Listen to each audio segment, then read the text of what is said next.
Most obsessions and intrusive thoughts are fueled by a combination of anxiety and resentment that form a feedback loop in the brain. To break the loop, we need to identify the vulnerability that triggers anxiety and resentment. So here are questions to ask when obsessing or just thinking thoughts you prefer not to think. What might I also feel guilty about? What might I also feel ashamed of?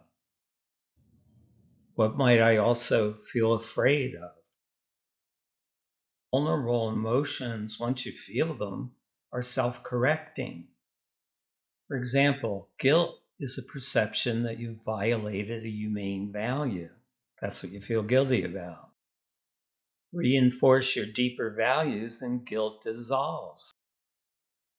Sometimes guilt is a distance regulator in relationships. Get too far apart and you feel guilty. Get closer, at least in your imagination, and the guilt resolves. Guilt traps us in a feedback loop when we think negative thoughts about loved ones, and we tend to do that to justify resentment and anger.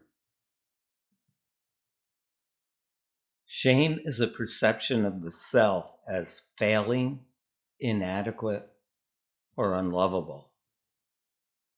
When we're compassionate and kind, we dissipate shame and break the feedback loop.